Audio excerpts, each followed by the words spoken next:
Hello, welcome to 2 and 3D. Today we're going to be doing something a little bit different from what I usually do. So we're going to be making this puppet jump, and this is supposed to be is a client that wants me to actually, she wants me to actually implement this in her puppet, but I just feel like it's way better to just show her how it's done.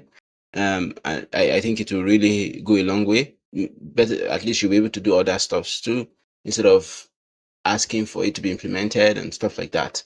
So, okay, so today we're going to be combining, we're going to be using transform mostly to move this character. So let me just zoom out a bit because this character is supposed to jump, and let's just go back like this. Okay, perfect. We bring it down on the y-axis. This is one issue I have with Adobe Character Animator. It's a bit difficult to run any animation aside from the animation that you programmed in, like cycles and maybe some actions you actually want implemented. You might have to rely on other softwares, or you have to like go out of your way to make that happen in Adobe Character Animator.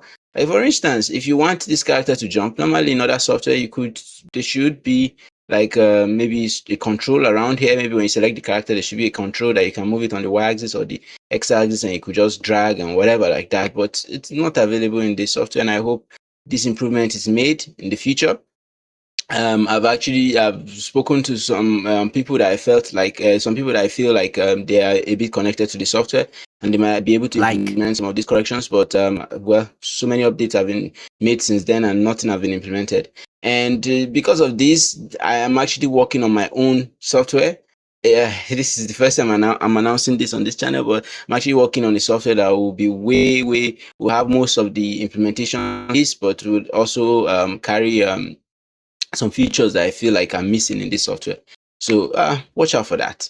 Okay, so let's just select our puppet, and since we want to make the character jump, the first thing we need to do is well, you need to get a reference, but I'm just going to do this without a reference, just because yeah, I don't want to go online and start trying to get a reference. I'll just eyeball this whole thing. So first thing I need to do is let me just position his waist. Okay, it seems like I forgot to add a draggable for his waist. I'm just going to pause this video and do that quickly. Okay, so I added a draggable around his both toes, and then the waist. So let me just move that. So let's do like this. This will be like, oh no, this character is broken. I'm coming. Okay, so I mistakenly made that the torso independent. That was why his head was going out. So let's just do something like this. Bring it down a bit, and maybe I did not add a draggable here, so I'm just going to do that quickly also. Okay, so I added a draggable around his knee so that I will be able to manipulate that also. So let's do something like this. Bend the knee down, bend this also. Then maybe take him down a bit.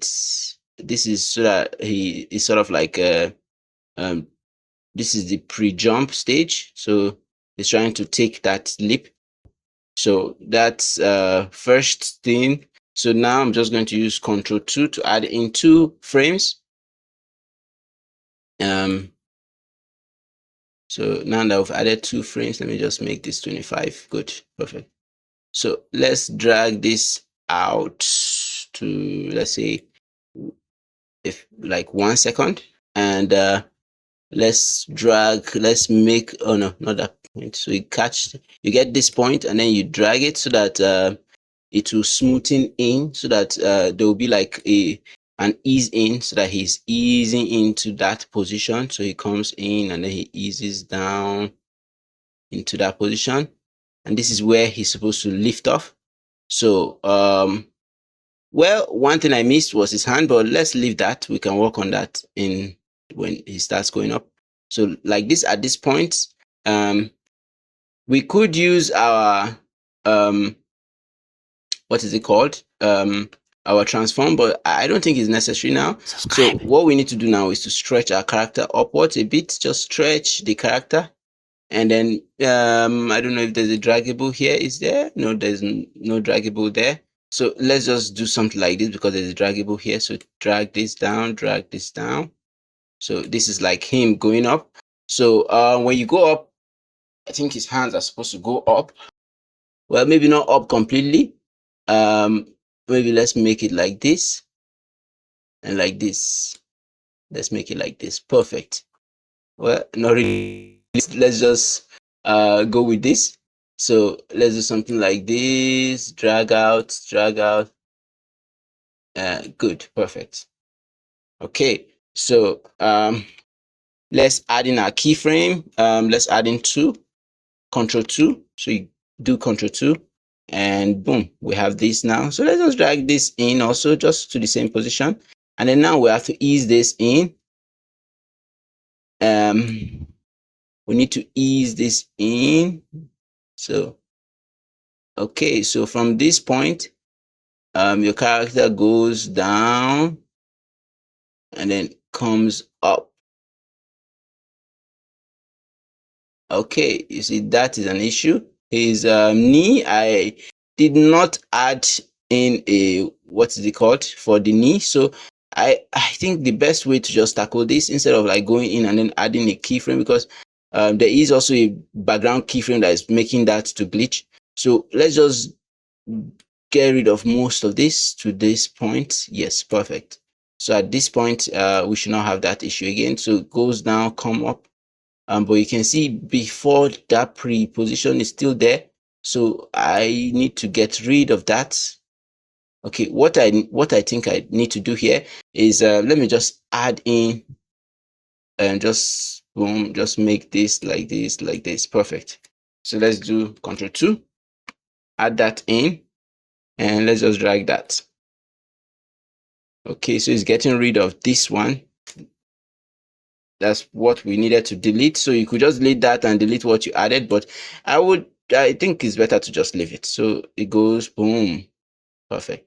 So boom, it goes, the character goes from down upwards, and then at this point he should be dropping. So boom, goes up, and then now he drops down.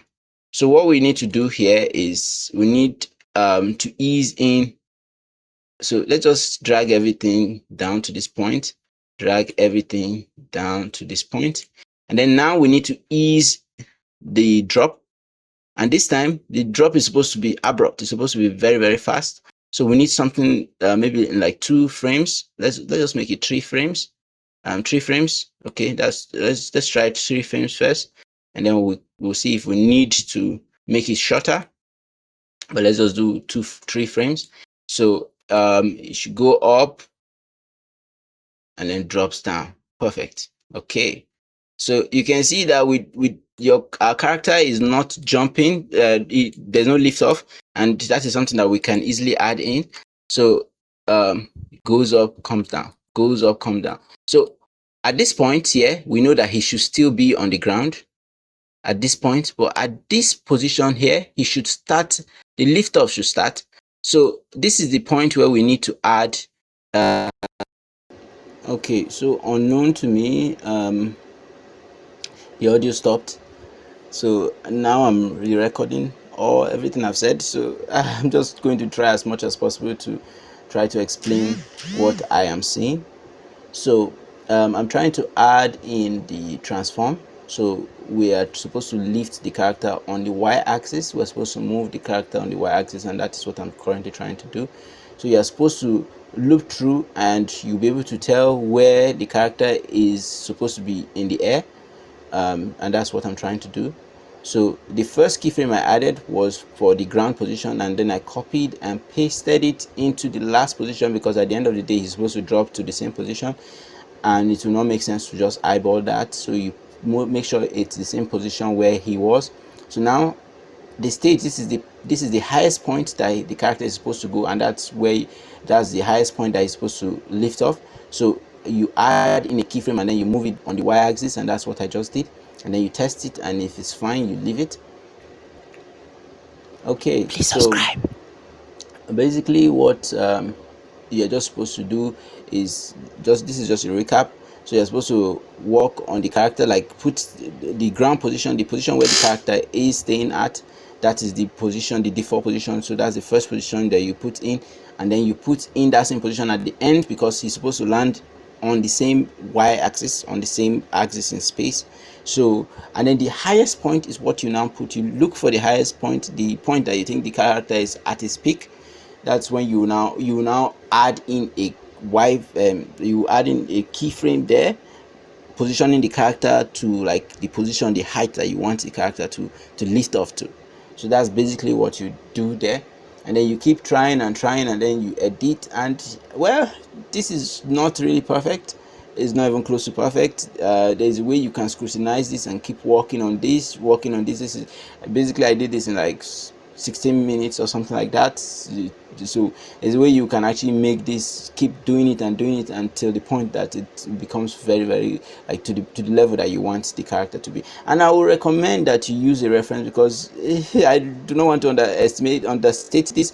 But just because I'm doing it like this doesn't mean you should. If you want a perfect jump, I think it's wiser to use a reference. Please subscribe. And then you work on you use a reference that has all the keyframe from like the point where the character is going down to the point of like lift off, and then because there is supposed to be like an extra bounce with the character, so at the end of his jump, so that you can do, and you can move the hands whichever way you want. In my own case, the way I moved his hand is a bit cartoony, but it's funny. But maybe that's not what your character should be doing. Like if you are using a more realistic character, this might not look very good. So now I'm trying to make this into a trigger, so that you can replay this over and over without coming in and copying this whole keyframes and then pasting it and whatever like that. So what you need to do is these keyframes that we added, those transform keyframes, those you cannot convert to replayable triggers yet. So one thing you have to do is to select all three of them, right click. When you right click, you see an option for I think is replay trigger. No, not replay trigger. There is an option there. Well, currently, because I'm re-recording, I cannot see this that, and I'm just realizing that there are some windows are not showing on my listen. So just take note of that. So you're supposed to do that, convert it into something like that, and then select everything and make it into a trigger. Because when you right click, you see create replay triggers or something like that. Then you select that, and now you can configure it to whatever keys, rename it, make it whatever name. In my own case, I use jump. So you come down to the replay area also, and then you make it jump. You rename it jump, and then so now whenever I press the key, I think it was V in my own case. So whenever I press V, the character jumps up and down. So that's a good way of like. So this is now embedded in the character. This trigger is embedded in the character. So you can export this character, move it into a new scene, do whatever you want, and this replay trigger will still be available for you. So the character will be able to jump. So that's pretty cool. That's a very good feature I love about Adobe Character Animator, and this applies to any other move you want to do. Like if you want to make your character do a backflip or whatever movement you want, you can just configure it to a key, and you'll have your character doing that in like no time. So that's a pretty cool feature. Okay, so initially I was supposed to use the client's character, her puppet, to make this movement, and then maybe send that puppet with this trigger there, but I decided against that. Like I said, I think I said it in the first because I'm joining audio right now, I don't know what I said before. So well, the reason why I decided against that was because, first of all, I did not ask for permission to use the character in my channel, and based on when I'm supposed to upload this, it was already too late for me to start asking for permission to do that. So that's one reason. And the second reason is her character came with so many profiles, so her character is a bit difficult to animate because it slows down my computer, because of especially when I'm recording. So that was one reason why I could not use her puppet. But if you are watching, please note that this is really easy to implement. In fact, it was because of the tutorial. If not, this is something that I could implement in like 5 or 4 minutes or something like that. So you could actually do this yourself. And this is actually, it's a good avenue for you to, because I'm sure you told me that you want your puppet to be able to do so many things like movement, and you want her to have free movements and stuff like that. So this tutorial will really help you to come to grasp with what is needed for you to do all those, especially all those movements you're talking about, the back flip, the jump, and maybe those kind of cartoony kind of running and stuff like that. So you could actually implement those using this method. So so that's basically it. If you have any question, please let me know. You can drop it in the comment section, or you could message me directly and I will answer them all. Thank you for watching. Please give us a like, give us a sub. It will really help us to reach more people, and it will also help us to reach you with more content like this in the future. I know I've not uploaded for a while, and that's just because I've been really swamped with work. And the moment this clears out, I would definitely be dropping way more videos and way more interesting content. So thank you and bye.